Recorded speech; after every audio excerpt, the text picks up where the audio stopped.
जय हिंद दोस्तों, नमस्कार। बात कर लेते हैं दिन भर की सारी बड़ी खबरों की, जहां सबसे पहले आपको बताएंगे दोस्तों चीन की भारत के खिलाफ एक और साजिश का बड़ा खुलासा। वो भी तब हुआ है जब खुद अजीत डोभाल जी चाइना पहुंचे हैं। जी हां, ड्रैगन ने डोकलाम के पास भूटान में 22 गांव और बसा लिए हैं दोस्तों, जिसका सैटेलाइट डेटा से पोल खुलते ही मच गया हड़कंप। जी हाँ, क्या चीन के प्रतिनिधियों और भारत के अजीत डोभाल के साथ बैठक के आड़ में चाइना कोई बड़ा कांड तो नहीं करने वाला था दोस्तों? तो वही एक ऐसा खुलासा आपको बताएंगे चाइना को लेकर जिसने पूरी दुनिया में ही हड़कंप मचा दिया। वहीं बताएंगे लगे हाथों बांग्लादेश ने फिर एक बार भारत विरोधी ले लिया है बहुत बड़ा एक्शन दोस्तों। भारत के दुश्मन को छोड़ दिया, रिहा कर दिया। उल्फा को 10 ट्रक हथियार तस्करी केस में पूर्व गृह मंत्री लुफ्तोजमा बाबर बरी हुआ है दोस्तों। मिली थी इसको मौत की सजा। बताएंगे कैसे यूनुस लगातार भारत खिलाफी खेल रहे हैं बड़ा गेम। तो वहीं दूसरी ओर पाकिस्तान से बढ़ती दोस्ती और भारत से बढ़ती दूरी के बीच अमेरिका ने भी बांग्लादेश को बहुत बड़ा झटका दे दिया। लगे हाथों बताएंगे ब्रिटेन में हवाई अड्डों पर सिखों से पूछे जा रहे हैं खालिस्तान और निज्जर की हत्या पर सवाल बढ़ा दी गई है चिंता। दोस्तों सारी जानकारी विस्तार से बताने वाले हैं, बस आप वीडियो के लास्ट तक बने रहेगा। और खबरों में आगे बढ़ने से पहले देश भारत का निरंतर समर्थन करते हैं तो इस वीडियो को लाइक करके चैनल को सब्सक्राइब करके बेल आइकन दबा के कमेंट में जय हिंद अवश्य कह दीजिएगा। बात कर लेते हैं पहली और सबसे बड़ी खबर की, जहां चीन की भारत के खिलाफ बहुत बड़ी साजिश की खबर। ड्रैगन ने डोकलाम के पास भूटान में बसा लिए 22 गांव। सैटेलाइट डेटा से खुल गई पोल। दोस्तों चीन की भारत के खिलाफ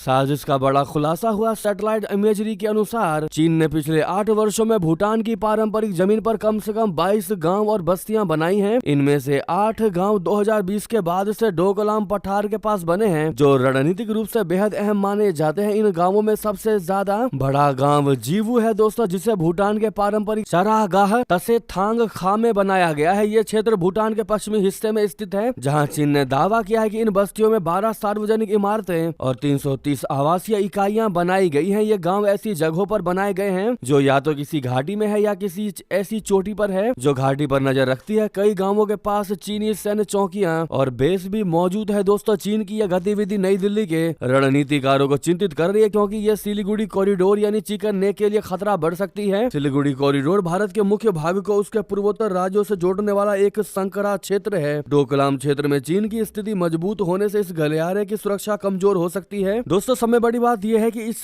बात का खुलासा तब हुआ है जब खुद अजीत डोभाल जी चाइना में मौजूद हैं, और दूसरी साइड से चाइना अजीत डोभाल से कहते नजर आया है कि वो भारत के साथ मुद्दे सुलझाने के लिए तैयार है। लेकिन तभी इस बड़े खुलासे ने सबको चौंका कर रख दिया है कि सामने से बोलता नजर आ रहा है चाइना कि हम शांति करेंगे, शांति रखेंगे। लेकिन दूसरी ओर अचानक से यह खुलासा वाकई में हर किसी को चौंका दिया है दोस्तों। इस पर आपकी राय तो बनती है, लेकिन आपको बता दें कि अजीत डोभाल जी के बीजिंग दौरे के बाद वहां पर कौन कौन सी बातें हुई हैं। खबर यह है कि 6 बिंदुओं पर सहमति बनी है। बीते 5 साल में दोनों देशों के बीच ये पहली बैठक थी। भारत की ओर से इस बैठक में राष्ट्रीय सुरक्षा सलाहकार अजीत डोभाल और चीन की ओर से विदेश मंत्री वांग यी शामिल हुए। दोनों नेताओं ने चीन भारत सीमा मुद्दे पर सकारात्मक और रचनात्मक तरीके से ठोस चर्चा की और 6 आम सहमति पर पहुंच गए हैं। आपको बता दें चीनी उपराष्ट्रपति हान झेंग ने कहा कि अगले साल चीन और भारत के बीच राजनयिक संबंधों की स्थापना की 75वीं वर्षगांठ है। ऐसे में दोनों देशों के नेताओं द्वारा हासिल की गई महत्वपूर्ण सहमति को दोनों पक्षों की ओर से लागू करना चाहिए। ऐसे में बातचीत में कोई बुराई नहीं है दोस्तों। लेकिन जो ये सैटेलाइट को लेकर खुलासा हुआ है, 22 गाँव बनाए हैं, चाइना ने वाकई में सबको चौंका दिया है कि ये तो पीठ पीछे खंजर घोंपने वाला काम कर रहा था चाइना। तो वहीं दोस्तों एक और नई जानकारी निकलकर सामने आई है इसी से जुड़ी कि चीन के परमाणु बमों की संख्या अब 600 पार पहुंच चुकी है। भारत और अमेरिका के लिए बड़े ही खतरे की खबर है दोस्तों। पेंटागन की रिपोर्ट ने ये रिपोर्ट जारी करके सबको चौंका दिया है दोस्तों। अमेरिका के रक्षा विभाग ने चीन की सेना की ताकत को लेकर अपनी सालाना रिपोर्ट में चौंकाने वाले खुलासे किए हैं। चीन जिस तरह से अपने परमाणु बमों के भंडार को बढ़ा रहा है, वो भारत और अमेरिका के लिए बहुत बड़ा खतरा है। अमेरिका रक्षा विभाग ने कहा है कि साल 2024 के मध्य तक चीन के परमाणु बमों की संख्या 600 को पार कर गई है। इसमें कहा गया है कि 2030 के अंत तक चीन के पास 1000 से ज्यादा परमाणु बम होंगे। इनमें से कई को पूरी तरह से तैनाती के मोड पर रखे जाने की योजना है दोस्तों। वहीं आपको बड़ी खबर बता दें, बांग्लादेश ने भारत के दुश्मन को छोड़ा। उल्फा को 10 ट्रक हथियार तस्करी केस में पूर्व गृह मंत्री लुफ्तोजमा बाबर हुआ बरी। मिली थी मौत की इसको सजा। जी हाँ, क्या है ये खबर बता दें, बांग्लादेश की एक अदालत ने बुधवार 18 दिसंबर को भारत के सबसे बड़े दुश्मन को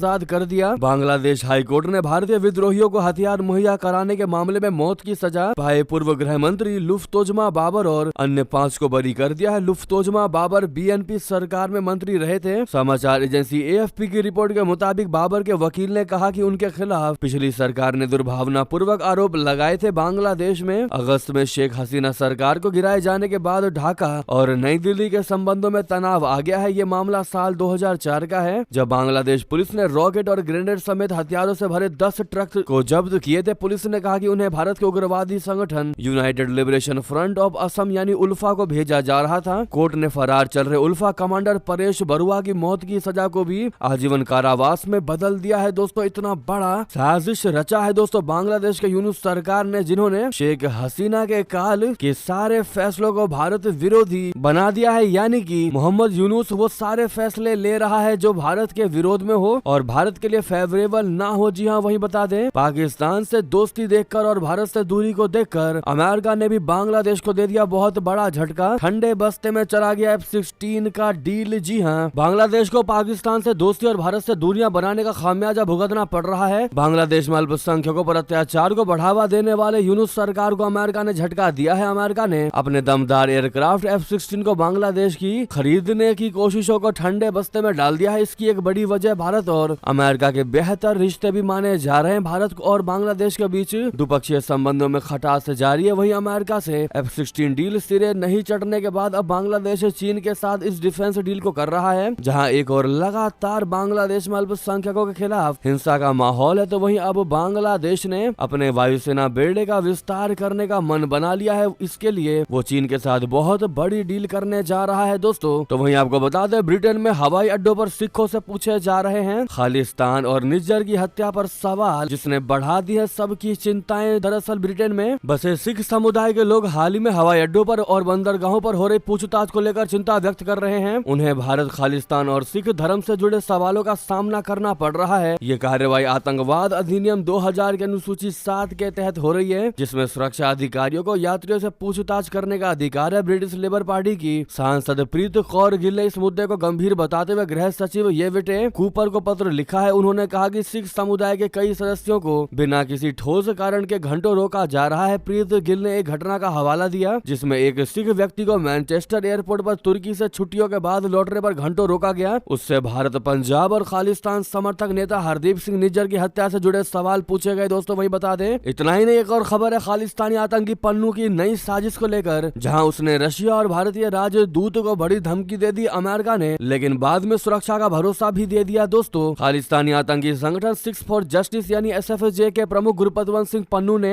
एक बार फिर अपनी उकसाने वाली हरकतों से सुर्खियां बटोर ली हैं। पन्नू ने अब रशिया पर बेबुनियाद आरोप लगाते हुए कहा है कि खालिस्तानी आतंकी हरदीप सिंह निज्जर की हत्या में रशिया की भूमिका थी। उसने दावा किया है कि रूस ने कनाडा स्थित अपने दूतावास से निज्जर के टेलीग्राम अकाउंट को हैक किया और उसकी जानकारी भारत को दी। पन्नू की यह हरकत स्पष्ट रूप से भारत और रशिया के मजबूत रिश्तों को कमजोर करने की कोशिश है। भारत और रशिया लंबे समय से रणनीतिक साझेदार रहे हैं और ये साजिश उन्हीं रिश्तों को खराब करने की मंशा रखती है। पन्नू के आरोप और धमकियां न केवल बेबुनियाद है बल्कि आतंक और नफरत फैलाने की साजिश का हिस्सा भी है। दोस्तों भारत और रूस की सरकारें और जनता इन साजिशों को अच्छी तरह से समझती है। ऐसे आरोप आतंकी संगठन की निराशा और हताशा को भी उजागर करती है। वहीं बता दें, मणिपुर में सैटेलाइट इंटरनेट का इस्तेमाल कर रहे हैं क्या उग्रवादी। दोस्तों स्टार लिंक डिवाइस हुआ जब्त, एलोन मस्क दे रहे हैं इस पर अपनी सफाई। बता दें, मणिपुर के इम्फाल ईस्ट जिले में हाल ही में सुरक्षा बलों ने 2 स्टार लिंक उपकरण जब्त किए हैं। इस घटना के बाद से पूर्वोत्तर राज्य में सैटेलाइट इंटरनेट के इस्तेमाल को लेकर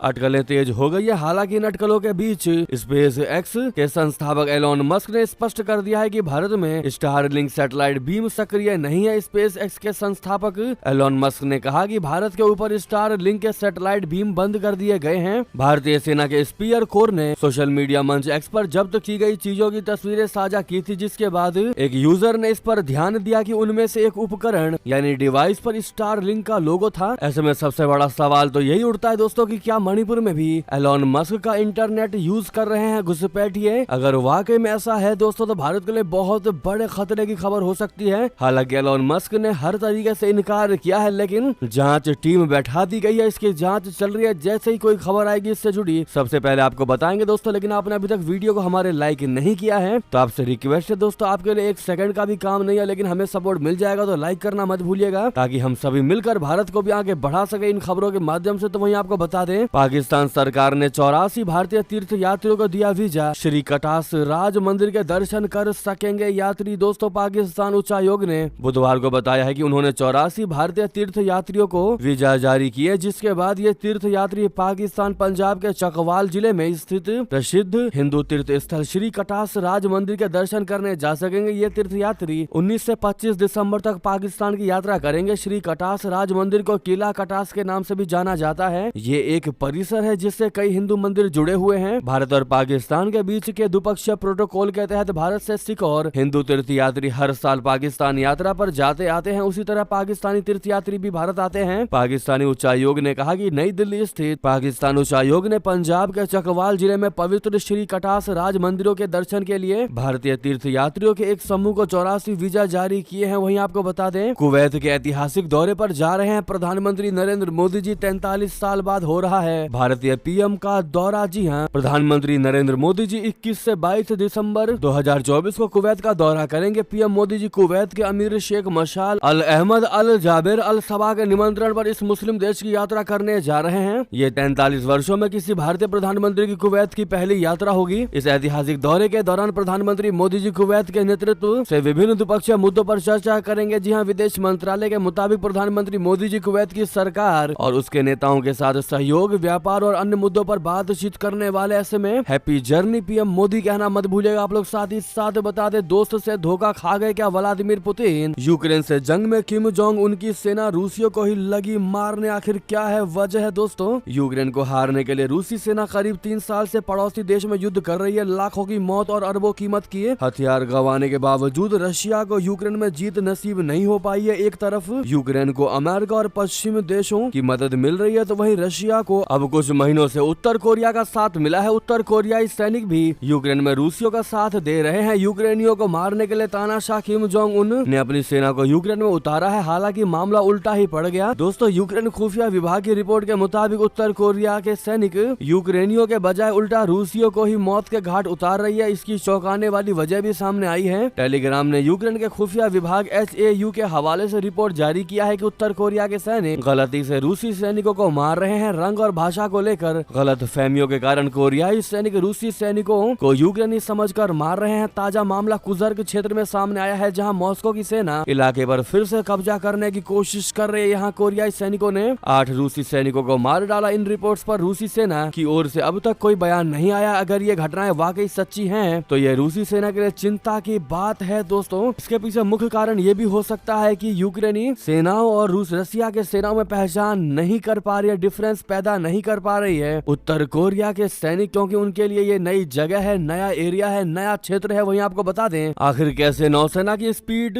बोट ने पर्यटकों से भरी नाव को मार दी टक्कर। मुंबई समुद्री हादसे में 13 की मौत की खबर। जी हाँ, मुंबई में गेटवे ऑफ इंडिया के सामने समंदर में बुधवार को नौसेना की एक स्पीड बोट अनियंत्रित होकर पर्यटकों से भरी एक नौका से टकरा गई। इस भीषण हादसे में 13 लोगों की मौत हो गई है और 101 अन्य को रेस्क्यू कर लिया गया है। सीएम देवेंद्र फडणवीस ने जानकारी दी कि मरने वालों में 10 आम लोग और 3 नौसेना के कर्मचारी भी शामिल थे। समंदर में हुए इस हादसे का वीडियो सामने आया है। वीडियो में देखा जा सकता है क्लियरली कि कैसे नौसेना की स्पीड बोट अचानक नियंत्रण खो देती है और पर्यटकों से भरी नाव से टकरा जाती है। बताया गया है कि पर्यटकों को नाव से एलिफेंटा आइलैंड लेकर जाया जा रहा था। सीएम देवेंद्र फडणवीस ने कहा कि नीलकमल नामक नौका मुंबई के नजदीक स्थित लोकप्रिय पर्यटन स्थल एलिफेंटा द्वीप जा रही थी। तभी शाम को 4 बजे करीब नौसेना की स्पीड बोट उससे टकरा गई और ये हादसा हो गया। दोस्तों, ऐसे में मुख्यमंत्री ने मृतकों के परिवारों के लिए 5 लाख रुपए की अनुग्रह राशि देने की भी घोषणा की है। वहीं बता दें, शहबाज शरीफ, मोहम्मद यूनुस जैसे D8 समिट के लिए मिस्र पहुंच रहे हैं ये बड़े बड़े मुस्लिम देशों के नेता। आखिर क्या है ये संगठन और दुनिया की क्यों है इस पर नजर। बता दें, मिस्र की राजधानी काहिरा में D8 यानी डेवलपिंग 8 शिखर सम्मेलन की तैयारी आखिरी दौरे में है और इस समिट के लिए नेता पहुंचना आरंभ कर चुके हैं। 8 मुस्लिम बहुल विकासशील देशों का ये शिखर सम्मेलन गुरुवार को शुरू होगा। इसमें मेजबान मिस्र अलावा तुर्की, ईरान, पाकिस्तान, बांग्लादेश, इंडोनेशिया, मलेशिया और नाइजीरिया भाग लेंगे। समिट सदस्य देशों के बीच आर्थिक सहयोग बढ़ाने पर चर्चा के लिए होना है, लेकिन इस मीटिंग पर इसलिए भी नजर है क्योंकि ये बैठक ऐसे समय में हो रही है जब पश्चिम एशिया में हालिया दिनों में हलचल देखने को मिली है। बैठक में पाकिस्तान के प्रधानमंत्री शहबाज शरीफ और बांग्लादेश की अंतरिम सरकार सरकार के मुखिया मोहम्मद यूनुस भी शामिल है। दोस्तों वहीं बता दें, भारत ने परमाणु ऊर्जा उत्पादन में गाड़ दिए झंडे, नया मुकाम छूने की तैयारी। जी हाँ, भारत ने हाल के वर्षों में ऊर्जा क्षेत्र में बड़ा बदलाव देखा है। बढ़ती औद्योगिकीकरण और शहरीकरण के कारण ऊर्जा की मांग में जबरदस्त वृद्धि हुई है। इसे ध्यान में रखते हुए भारत ने ऊर्जा के विभिन्न स्रोतों पर ध्यान केंद्रित किया है, जिसमें परमाणु ऊर्जा एक महत्वपूर्ण भूमिका निभा रही है। 11 दिसंबर को परमाणु ऊर्जा विभाग के मंत्री जितेंद्र सिंह ने संसद में बताया है कि 2014 में 4780 मेगावाट क्षमता से बढ़कर 2024 में 8180 मेगावाट परमाणु ऊर्जा उत्पादन हो गया है। 2021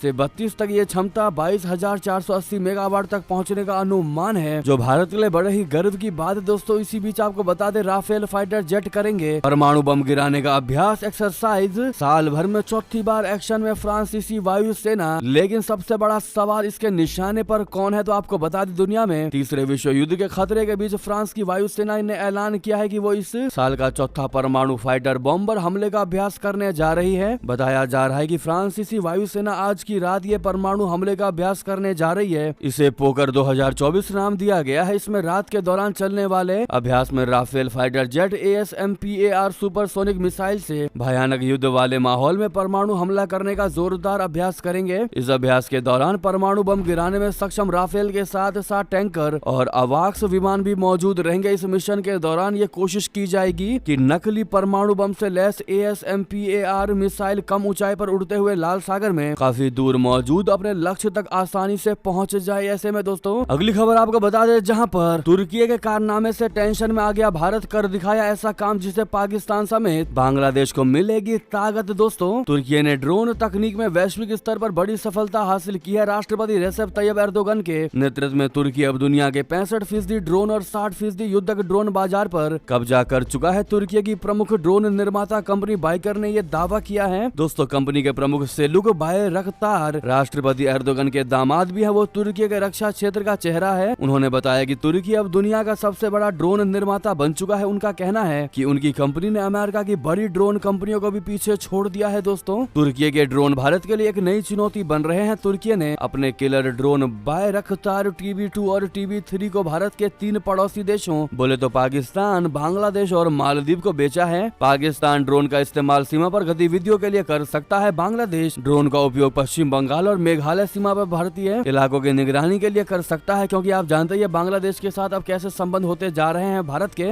यानी अब बांग्लादेश भारत के साथ कैसे कटता जा रहा है। वहीं मालदीव समुद्री क्षेत्रों में भारत पर नजर रखने के लिए तुर्की के ड्रोन का उपयोग कर सकता है। दोस्तों वहीं आपको बता दें, पाकिस्तान के मौलवियों की 2 टूक कहा मदरसों में दखल नहीं देगी पाकिस्तान की सरकार। जी हां, पाकिस्तान के मौलवियों ने पाकिस्तान की सरकार को यह स्पष्ट कर दिया है, क्लियर कर दिया है कि उनके मदरसे सरकार के प्रभाव से मुक्त रहेंगे और सरकारी विभाग का हिस्सा नहीं बनेंगे। ये मौलवियों द्वारा 2019 में अपनाए गए रुख से विपरीत है। विभिन्न पारंपरिक मदरसा बोर्ड ने 2019 में संघीय शिक्षा मंत्रालय को कुछ नियंत्रण सौंपने पर सहमति जताई थी। इस्लाम के विभिन्न संप्रदायों के मौलवियों द्वारा संचालित मदरसों का प्रतिनिधित्व करने वाली संस्था इत्तेहाद तंजीमात ए मदारिस पाकिस्तान ने मंगलवार को एक बैठक के बाद यह घोषणा की। दोस्तों वहां की अखबार डॉन की खबर के मुताबिक मौलवियों के संयुक्त प्रतिनिधि मंडल ने में बरेलवी, देवबंदी, शिया और अहले हदीस विचारधाराओं से संबंधित मदरसा बोर्ड शामिल थे। साथ ही साथ बता दें, उत्तर कोरिया के साथ भारत ने फिर से जिंदा कर दिए डिप्लोमेटिक संबंध। डोनाल्ड ट्रंप की जीत ने कैसे बदल दिए समीकरण, बता दें उत्तर कोरिया और भारत के बीच के संबंधों को लेकर अभी भी ज्यादातर भारतीयों को ज्यादा जानकारी नहीं है। लेकिन अमेरिकी राष्ट्रपति चुनाव में डोनाल्ड ट्रंप की जीत के बाद भारत ने एक बार फिर से उत्तर कोरिया के लिए अपने दरवाजे खोल दिए हैं। करीब 3.5 साल बाद भारत ने इस महीने की शुरुआत में उत्तर कोरिया में अपने डिप्लोमेटिक ऑपरेशन को फिर से शुरू कर दिया है। हालांकि राजनयिक कर्मचारी प्योंगयांग लौट आए हैं, लेकिन भारत ने अभी तक राजदूत को नियुक्त नहीं किया है। दोस्तों वहीं आपको बता दें, एयरटेल ने भारतीय सेना से मिलाया हाथ, कश्मीर को लेकर बनाया नया प्लान। दरअसल टेलीकॉम कंपनी एयरटेल ने भारतीय सेना के साथ पार्टनरशिप की है। इस पार्टनरशिप से LOC यानी लाइन ऑफ कंट्रोल के पास के जिलों जैसे कुपवाड़ा, बारामूला और बांदीपोर के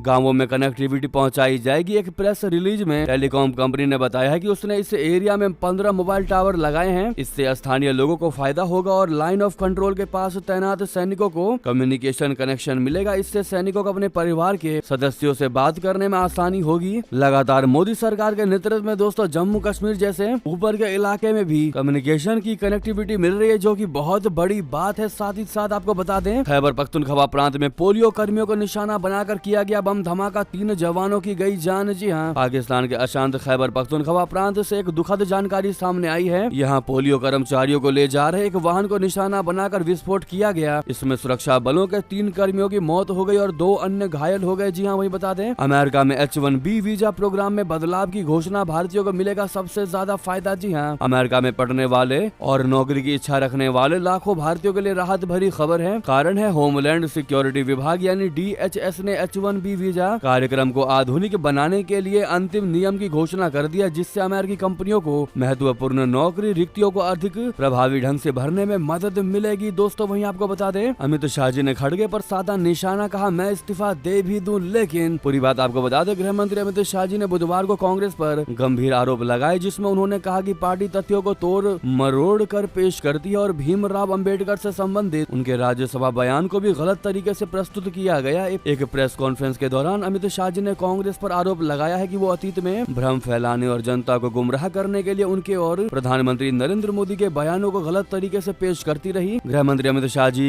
से जब कांग्रेसी अध्यक्ष मल्लिकार्जुन खड़गे द्वारा उनके इस्तीफे की मांग के बारे में पूछा गया तो उन्होंने हल्के फुल्के अंदाज में जवाब दिया। उन्होंने कहा कि अगर इससे कांग्रेस अध्यक्ष को आनंद मिलता है तो मैं इस्तीफा भी दे दूं, लेकिन इससे उनकी समस्याएं कभी हल नहीं होंगी। 15 साल आपको विपक्ष में बैठना है। क्या बिल्कुल सही बात कही दोस्तों अमित शाह जी ने, आप लोग बताना बिल्कुल मत भूलिएगा। तो वहीं एक देश एक चुनाव मामले में संविधान संशोधन के लिए JPC गठित करके प्रियंका गांधी से लेकर पात्रा तक सभी को सदस्यों की लिस्ट में शामिल किया गया है दोस्तों, जिनके नाम आप देख ही पा रहे होंगे। इसी बीच ये थी की सारी बड़ी खबर। आपको खबर कैसी लगी बताना बिल्कुल मत भूलिएगा और वीडियो को लाइक करके चैनल को सब्सक्राइब करके बेल आइकन दबा के कमेंट में जय हिंद कहते हुए वीडियो को भाइयों में, साथियों में, रिश्तेदारों में शेयर कर दीजिएगा। व्हाट्सएप, फेसबुक, X के माध्यम से। मिलते हैं अगली बड़ी खबर में। अभी के लिए बहुत बहुत धन्यवाद। जय हिंद, जय भारत।